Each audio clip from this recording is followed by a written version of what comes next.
Well, good evening, everyone. On behalf of Narayan sir, I welcome you all for today's webinar.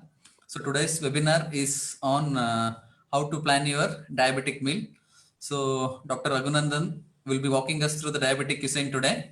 So, he will be telling us about the diabetic meal plan. So, if you can remember in the previous webinar, sir has walked us through the do's and don'ts in diabetes. So, on behalf of Narayan sir, I welcome you all, and we will ask our speaker to start on the session. Sir Raghunandan sir, over to you, sir. Good evening, everyone. Thank you, Dr. Abhijit. And also, I am extend my thanks to Dr. Narayan sir for hosting this event.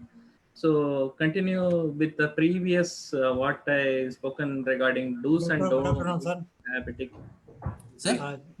Good afternoon. Good afternoon, sir. So, I'm Sudarshan. ಗೊತ್ತಾಯ್ತಾ?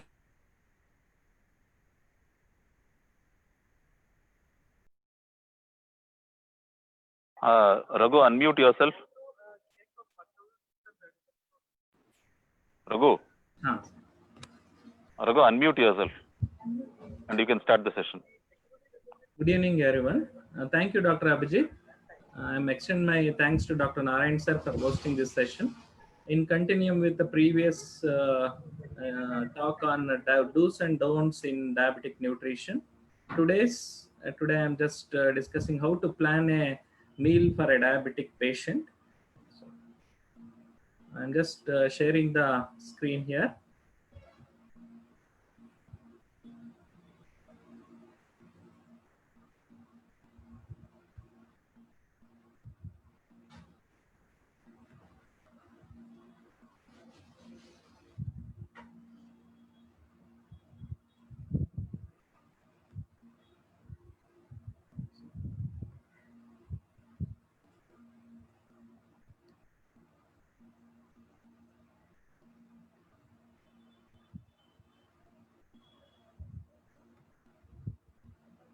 Vijit? Sir, you are not, the screen is share ಆಗಿಲ್ಲ sir ಇನ್ನು. It is not shared. Yes, sir, it is not able to share, sir.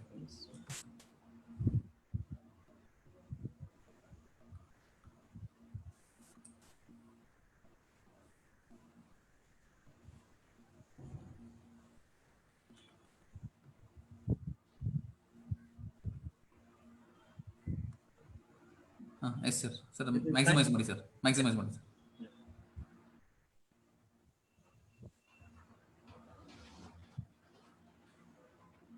Okay, sir. Okay. Fine. So let me start the session. So how we can plan a meal for a diabetic patient.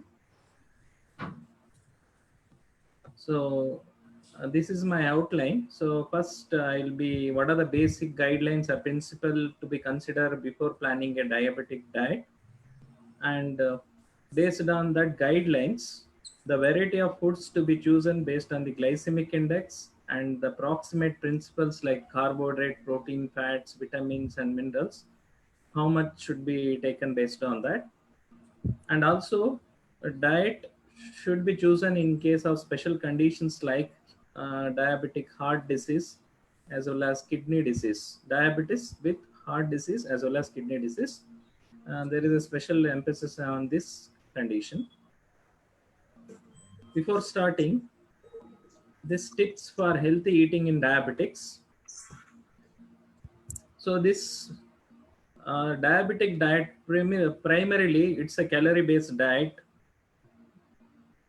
and they will not, and the diabetic should not fast as well as should not feast. There will not be any fasting or feasting. And also should they choose a diet with consisting of low to moderate glycemic index food. And also if they start any meal, they should start primarily with the soup or solid. So this will fill the stomach so that the requirement of the main meal will be decreased. So I will discuss later so that you can understand clearly. And also target the lunch as a main target meal, and also should eat small dinner. And avoid the food portions which should not more than your fist size. And consume a food in small divided doses. And there will be a consideration in special disease condition, what I mentioned, diabetes with heart disease and kidney disease. Now, so whether to prescribe or to plan a diet, being a diabetic patient or being a doctor to prescribe, basic thing to remember is they should prescribe a frequent small meal, or should they plan a diet with a small meals. So like mainly the breakfast, lunch and dinner are the three main components. In between breakfast and lunch, there will be a mid-morning snack time and also evening snacks time. At the bedtime, there will be a snacks time. Depending upon the calorie requirement, so the proportion of the calorie will be divided into 20% to breakfast and morning snacks, 40% to lunch with the evening tea snacks, and dinner is with the bedtime snacks constitute to 40%. So based on that calorie requirement, this proportion is divided. This should, if we follow this, so that it will prevent the frequent rise in sugars as well as fall in sugar. If some persons might be eating breakfast at 8 o'clock, lunch at 4 o'clock, so if there is a long gap, so what happens in diabetic patient, there may be a chances of developing hypoglycemia because they are already on medications. So in order to avoid this, they should choose a diet with the frequent small meals. So breakfast at a particular time and a lunch, if there is a 4 to 5 hour interval in between, morning snacks to be considered, as well as evening, even 4 to 5 hour gap, there is a at a mid range between 4 to 5 hour evening snacks to be considered. And especially those with diabetics on insulin treatment, so there may be a chances of hypoglycemia in early morning. In order to avoid that, the bedtime snacks is chosen, that is about 5% of the total calorie requirement. And based on this calorie is distributed above. And the proximate principle, that is what we have in the diet in the form of either carbohydrates or protein or fat, along with small amount of vitamins and minerals. In the carbohydrates constitutes the major diet portion. It should not cross more than 70%, as well as fat 15 to 25%, and protein up to 20% can be considered. And the total quantity, whatever I mentioned, should be divided and depending upon the proportion and the total calorie requirement. Then how we can choose the amount of calorie requirement by a person? So it's all depends upon our physical activity and the type of occupation what we do. So generally the light activity, the person who is involving in office worker or lawyers, accountants, and even doctor, ourselves, teachers and shop workers, usually there will be a less physical activity. They belongs to light physical activity. And moderate physical activity, especially the industry workers, farm workers and housewives, without using any mechanical appliances like washing machine or any kind of things. So they will belongs to the moderate physical activity. As well as heavy workers, especially those who are involved in mining, the unskilled laborers, factory workers, and construction workers, they belongs to heavy work. So why we need to know about this? Before planning a diet, you should know how much calorie to be consumed per day. This calorie indirectly, how much calorie to be taken depends upon our physical activity and the type of occupation what we are involved. So the calorie requirement for the light work individuals is about 1900 kilocalories per day, and moderate work about 2050 kilocalories, as well as heavy work the 2200 kilocalories. So if you, before planning a diet, how much is the required calorie for an individual to be considered? Later, based on the calorie, the proportion of carbohydrate, protein, fat, along with small amount of vitamins and minerals to be taken with the proper proportion what I mentioned before. Along with that, so there should be a short time intervals, what I discussed, morning and mid-morning snacks with the lunch, as well as evening snack, dinner, along with bedtime snacks. And what are the different steps in deciding a diet? So before, generally begin each meal with a raw vegetable salad. So I discussed in my outline. So salads is the salad or soup can be considered. So that will help, that bring about satiety value in some individuals, especially salads. The variety of salads can be prepared, and this if you consume before having a any major meal, so that your get satiety value means that is stomach fullness will be felt, so that amount of diet what to take in regular meal will be minimized, and your sugar level also will not fluctuate much. Preferably vegetables are chosen uh, compared to fried vegetables. Steam or boiled vegetables are considered, and also should be avoid refined sugar wherever is necessary, and also choose a diet which is low in glycemic index, mainly to consider for diabetic patients. The main source of glucose is the carbohydrates. So if you mainly count on the carbohydrates, if the carbohydrate content is too high and the simplest carbohydrates are there, the sugar level will reach peak early. So choose a carbohydrate diet with a proper proportion. Along with that, the complex polysaccharide will be chosen. And some will be used, they will not have refined sugar. In place of that, they will use the low calorie artificial sweetener. That can also be considered because they carries a low calorie, and they should be consumed in a limited quantity, and except in certain cases like especially in the pregnancy and children's. And this low calorie artificial sweetener contains some of that aspartame is the chemical which is present, and that should be avoided especially in a disease condition known as phenylketonuria. Other than that, this can be considered for your diet during diabetes. And here is a list of various foods, commonly used foods, having a different glycemic index. We should come from the above. So the chips, whatever it is, a bakery products, it have got a high glycemic index, about 80 to 90. And you should choose a diet, especially in diabetics, with a low glycemic index. So you should avoid the upper lines, whatever it is written, potato chips, bread, and white rice. Even if you are consuming, it should be consumed in moderate or low quantity, and you should choose a lower lines which having low glycemic index, less than 55. So here the beans, peas, legumes, peanuts, and milk can be chosen. And here there is a one important line which is attractive for many of them. I will think so.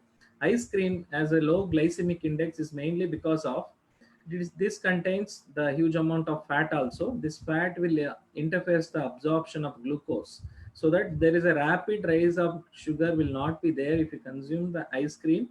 But it should not be taken in regularly, because it contains high amount of fat that may also release the calories. So that occasionally can be used, that ice cream can be used because it got a low glycemic index. So, and the carbohydrates what we use commonly having a different proportion. For example, you consider the sugar cane, it contains 100% of the carbohydrate what we use, and you compare to that regular potatoes, it contains 25% of the proportion of the carbohydrates.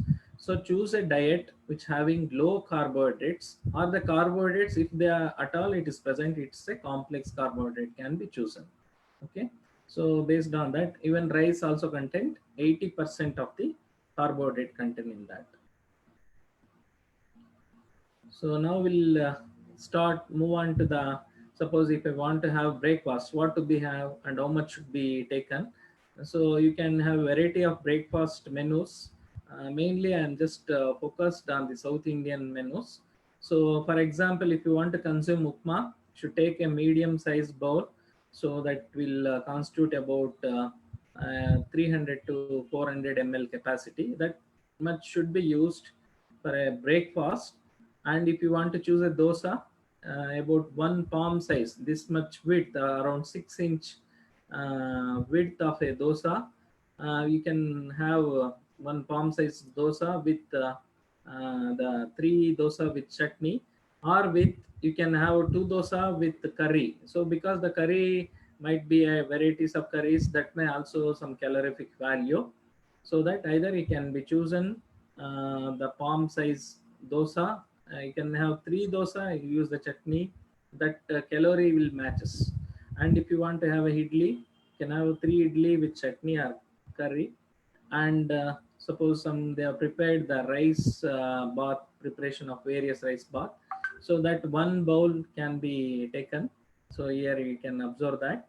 And palav also can be one bowl. So what is the main thing is, suppose if in an individual 2000 kilocalories is required for a moderate activity person, so the majority 40% is divided in lunch and post lunch, the snacks as well as dinner. So remaining 20% is divided for the breakfast.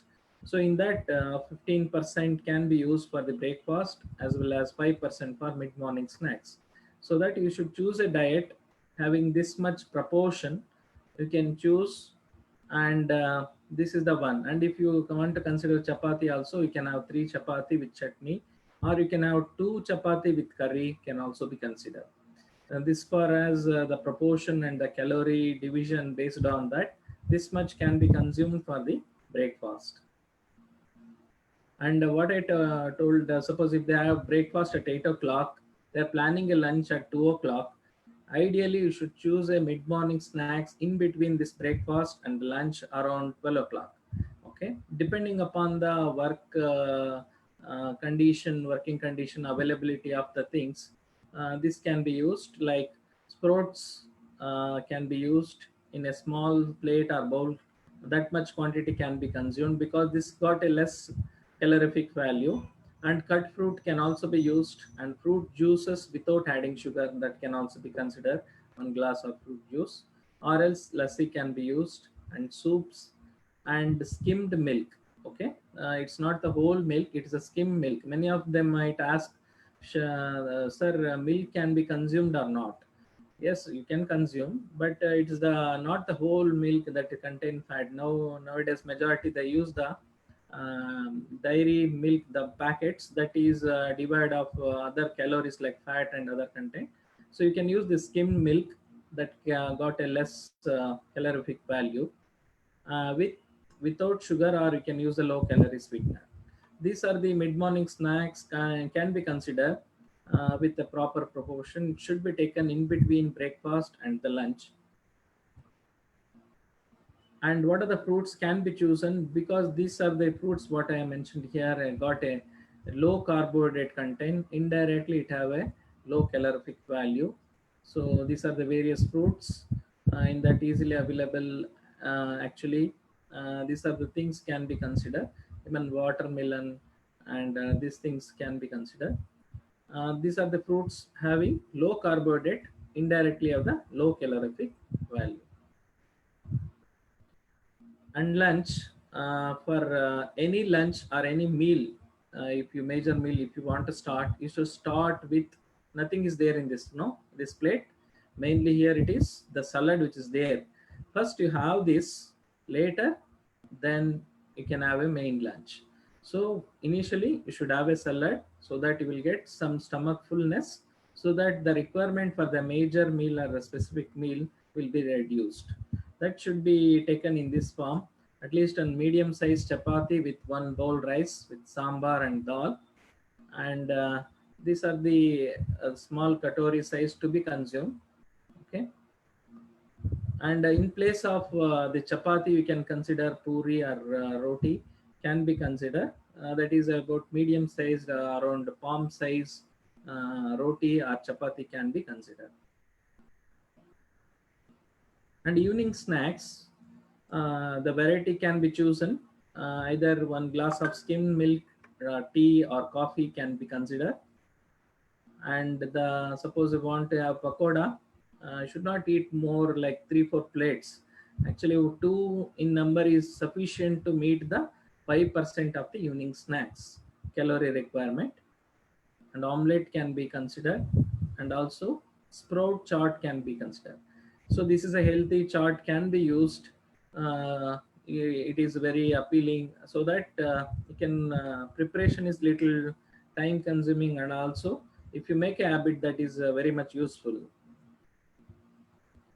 Coming to the dinner, so in dinner, as previously what I mentioned for lunch is the same thing, but here you can variety can be considered.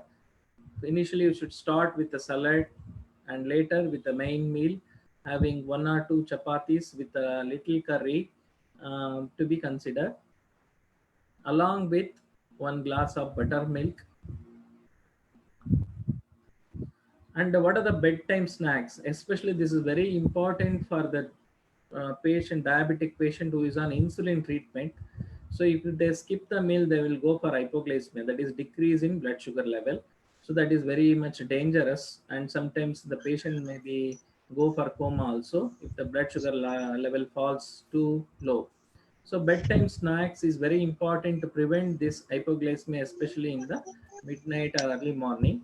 So here 1 glass of milk or buttermilk can be chosen, so that it prevent the early morning or midnight hypoglycemic episode. So till now, I just told what are the things based on the breakfast, snacks, lunch, dinner, and about the carbohydrates. So let me consider even dietary fat. Actually, the fat proportion to be taken in a diet is of up to 20% of the total calorie requirement. This is almost equal to 20 to 25 grams of oil. And the amount of cholesterol to be taken in the diet should be less than 250 milligram per day. So this is the thing to be considered. Keep in mind to take the dietary fat and observe this. This is a table. In this, you can observe the amount of cholesterol which is present in various food items.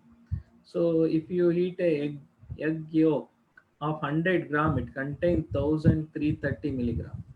So what we require is just up to 20% of the total kilocalories. So you should take this into consideration. This is a better choice. Here are the milk or even fish. They got a less cholesterol content. Even various areas of the meat, they got higher cholesterol content also. These are the various areas of the non-vegetarian sources like brain. All those things contain higher cholesterol content. So these are the various foods can be chosen, but the cholesterol intake for an individual should be less than 250 milligram per day. So you should plan accordingly based on the available food and how much quantity to be considered.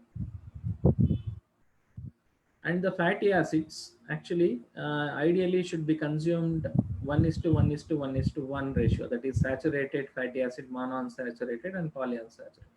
These should be proportioned in equally, but available oils, whatever it is available, it's not the best of all. You should take a mixture of the things so that it will meet the daily needs. So example, safflower and sunflower oils, they are rich in polyunsaturated fatty acids, whereas the coconut oil is rich in saturated fatty acid. Whereas groundnut, it is almost moderate in monounsaturated and polyunsaturated. So the mixture of coconut oil and groundnut oil, that is also good choice. And as nowadays the olive oil concept, even that is rich in polyunsaturated fatty acid. All this all depends upon the availability of the food and the socioeconomic status of an individual. All this to be considered before choosing a diet. It should be locally available and it should be cost effective. All thing to be considered. And regarding the proteins, so you should look at that there are two things. Biological BV is the biological value of a protein, and net protein utilization. Actually, the net protein utilization, what does it mean? Suppose if I have a protein rich diet like egg or the amount of milk which is considered, in that how much quantity of nitrogen which is retained to the how much amount of eaten the protein. So that gives the net protein utilization. The egg is the ideal choice. Those who are not having egg, they can consider milk. Milk is the alternative choice for a vegetarians, and those who are having vegetarians or non-vegetarian. Egg is the good source of proteins. And previously I discussed how much quantity of protein and everything based on the body weight. So now these are the various food items containing the protein content, and non-vegetarian foods are rich in proteins. And in vegetarians, milk, apart from that, you can consider cereals, whole wheat grains, as well as the pulses also, which are rich in proteins, even soya beans and brown nuts also, that contains good amount of proteins. So this is a slide actually why we will choose a diet mixture of rice along with curry. Why we will choose, mainly because of the rice contains majority of the amino acids, but they lacks these two amino acids like lysine and threonine. If you eat only rice without all those things, then you will lacking these amino acids, and this will affects the protein synthesis, because amino acids are building blocks of proteins. Various proteins consisting of various amino acids, if they lack in these amino acids, that affects the protein synthesis. So that mutual supplementation of rice with the pulse protein is very much essential. We should take a rice along with a curry like dal and proteins that will balance the limiting amino acid in a particular group of food item. So these are the various proteins which are lacking in particular amino acids, and mutual supplementation is given here.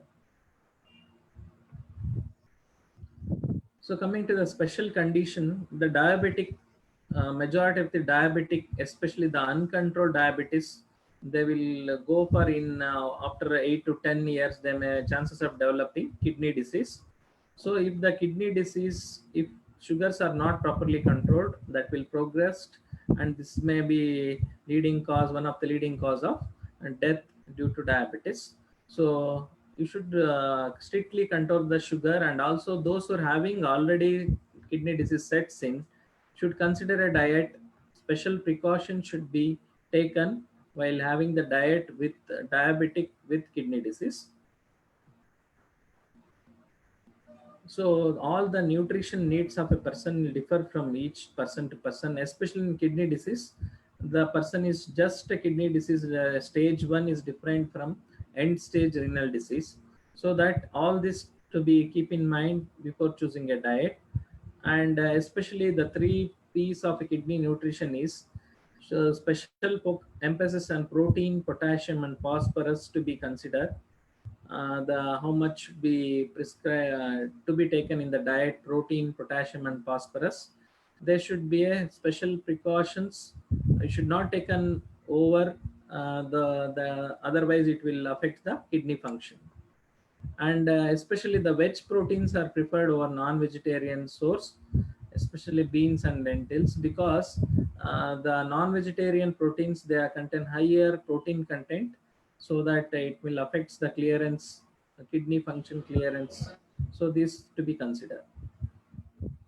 And here the diet which are high in potassium, these are the food items should be avoided. These are the list should be avoided, especially diabetics with advanced kidney disease or in advanced kidney failure conditions, especially the high potassium foods like orange juice, papaya, tomato, citrus fruits, all these things to be avoided. And what to be considered then? Should choose a diet with having low potassium foods, like here the carrots also is there, cucumber, as well as apple, cranberry, blueberries, whatever is available, and that can be considered as a these fruits are the diet which are containing less potassium. This is chosen over the high potassium content foods. And the phosphorus, especially this is very important, the phosphorus level in chronic kidney disease might increase. This will affect the, especially the kidney function will alter. So especially the processed food and fast food and cola drinks contain high phosphorus. phosphate. So you should avoid those things, and you should choose a diet which is in moderate amount of the phosphorus in that.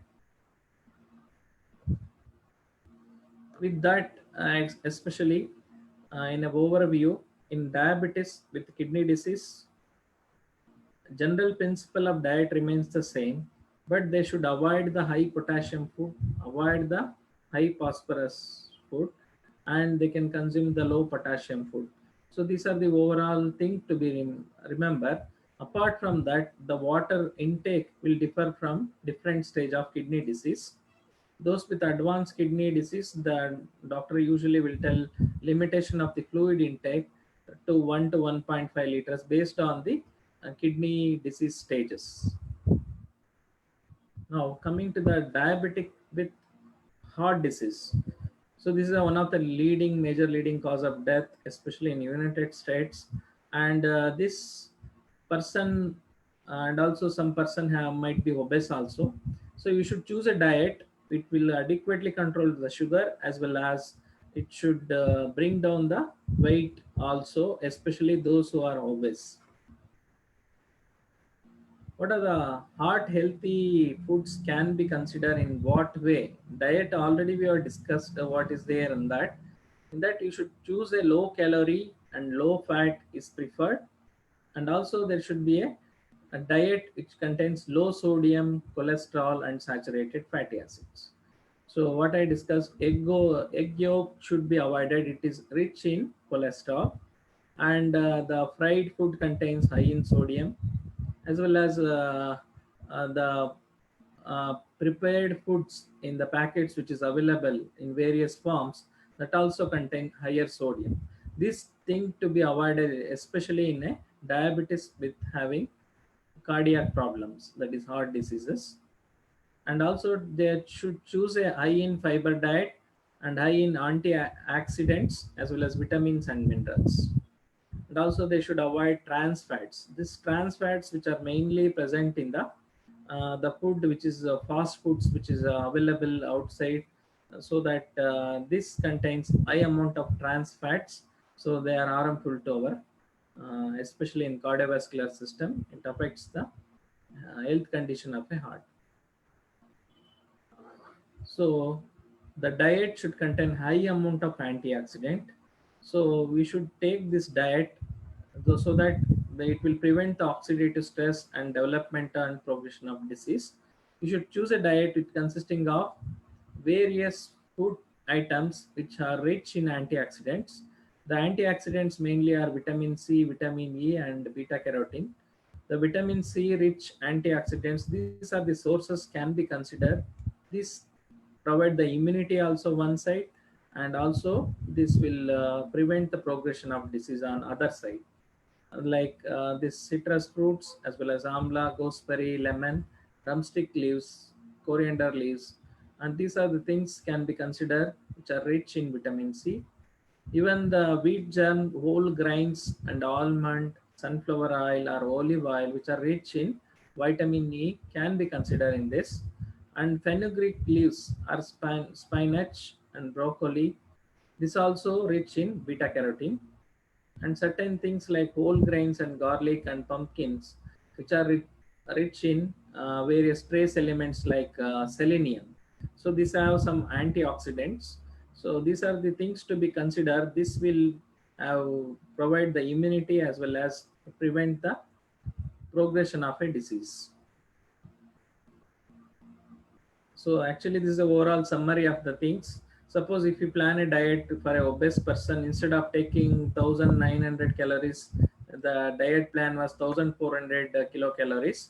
Suppose in the morning, so if they have at 6 o'clock, they had coffee without sugar, 1 cup can be taken.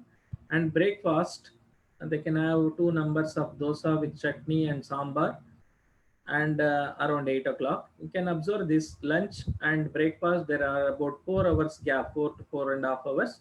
In between that, you can choose the mid-morning snacks, so that here the mid-morning snacks, what I discussed, anything can be chosen. Should have a variety of foods day by day, so that you will not be bored about taking the same thing on all the week. So this the variety can be chosen. like buttermilk or tomato salad. And in lunch, in the 1 or 1.5 to katori, that much capacity of rice along with sambar, and the buttermilk can be chosen. At tea time, anything can be like evening snacks, what I told before, can be chosen here. At dinner, the same thing. At the bedtime, they can have skimmed milk without sugar, or the buttermilk can be chosen here. So actually, 1 cup is equal to around 120 ml, and whatever the amount of 1 cup of coffee or milk, this much amount to be taken. Katori is about 150 ml. One bowl is just a little larger than that. That is to be taken. And oil, about 10 gram or 2 teaspoon of oil per day can be considered. That is while preparing things, the food can be considered further. So that will meet the sufficient calorie requirement of a person. With this, take home message for from this presentation is, being a diabetic patient, you should not skip meal, should not fast, and you should not feast also. You should not take more amount of food at one a time, so that it will prevent and there may be a chance of hyper and hypoglycemia. And also mainly count carbohydrates. The carbohydrate proportion should be minimized, should not cross more than 70%. And also should be a special consideration to be there in protein and fat, especially in diabetes with kidney disease and heart disease. Some of the precaution to be taken, what to be taken and what to be avoided. Main thing, along with the diet, for any meal you should start with a salad, and also antioxidant rich food item can be considered. That will prevent the progression of disease as well as it gives the immunity also. With this, I'll conclude my session. Thank you. If any questions is there, I'm happy to help. Thank you, Raghu sir. It was a very nice presentation. So anybody with any questions can unmute yourself, and you can ask the question to the ask the question to Raghu sir. Anybody with any questions? Sir, actually, you were mentioning about frequent small meals. Now, what is the actual advantage of frequent small meals in a diabetic patient, sir? Why should they take small meals instead of one large meal? Yeah, it was there since beginning. It's a good question. Actually, if I have one-time meal, if you consume a large amount, instead of taking one plate, if I add 2 plates of any food, that rises the sugar or the calorie, whatever it taken is more, and sugar rises rapidly, or over it will reach around 2 hours, it reaches higher concentration. Suppose the diabetics having 5 to 10 years of diabetes, the amount of insulin secreted by a particular person is less, so that it may not have adequate insulin to control the sugars. So if we have a small amount of the meal, so that if the sugar will rise a peak about 50, 60, the amount of insulin release is enough to control the sugars within the normal range.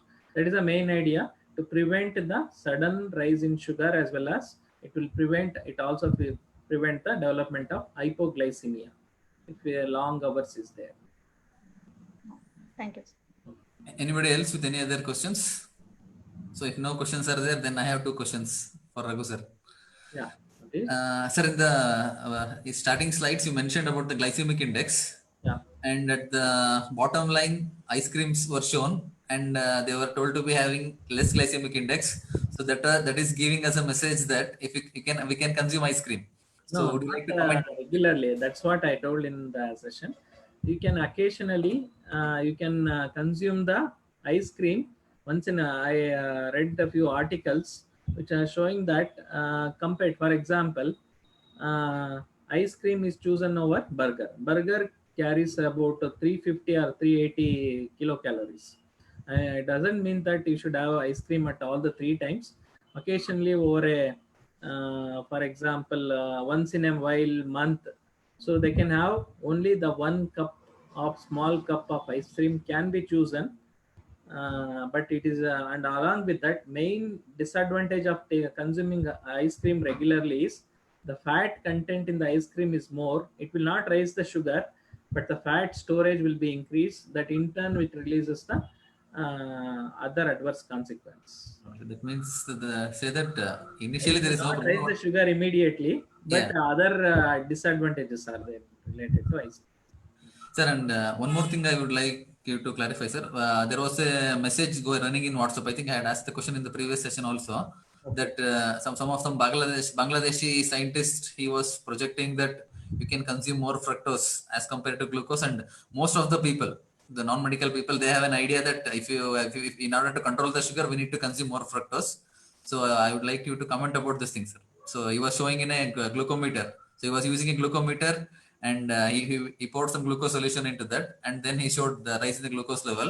Then later on he starts to add this fructose syrup, and he shows that the value is coming down, and all the people will be thinking that if you consume more fructose, it is going to decrease our sugar level.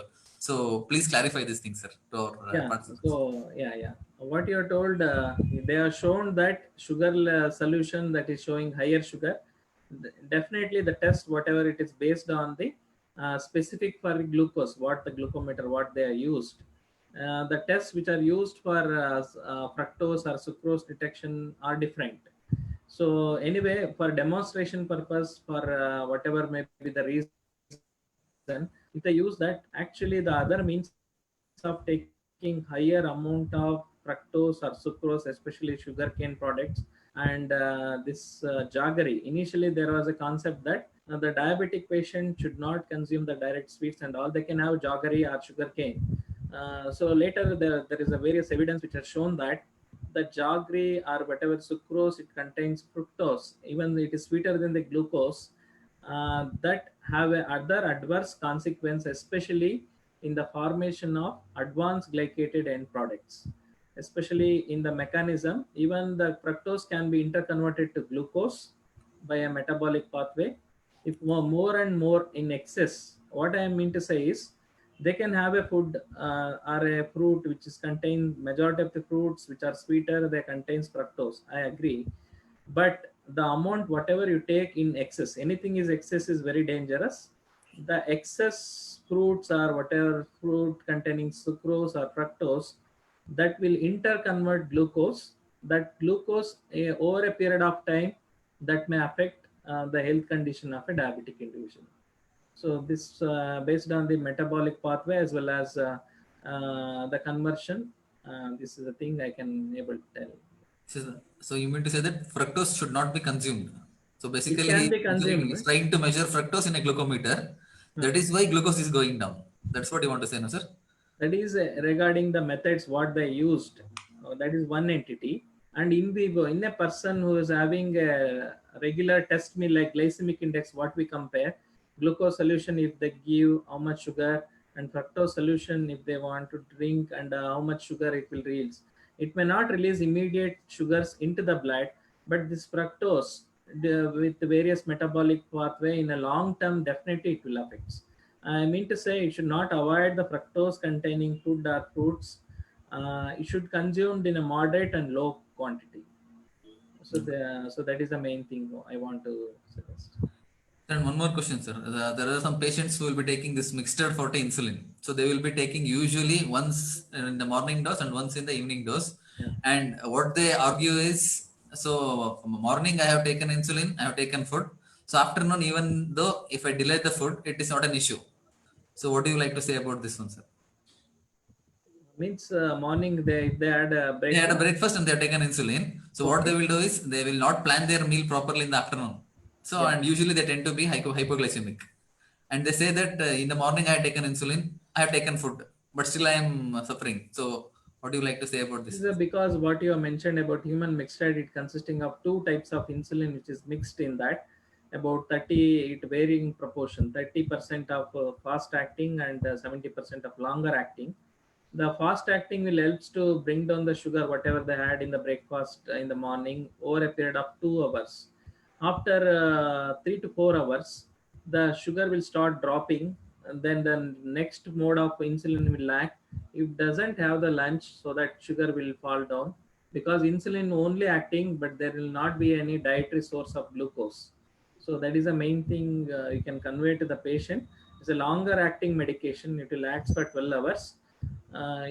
So that at a periodic interval, at least with 3 to 4 hour interval, you should consume a diet so that it will prevent the hypoglycemia. Thanks. Thank you, sir.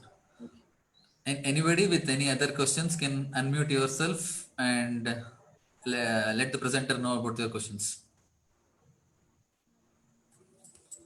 So if at all there are no questions, we can conclude this session. So I would like to take this opportunity to thank Raghunandan sir. It was a nice presentation. Thank you, sir. And also I would like to thank Narayan sir for organizing this meeting. And I would like to thank all the participants for your patient listening. Okay. Thank you, everyone. Thank you, sir. Thank you. Thank you, sir. Abhinandan sir, no ಇಷ್ಟ ದಿನ ಆಯ್ತು.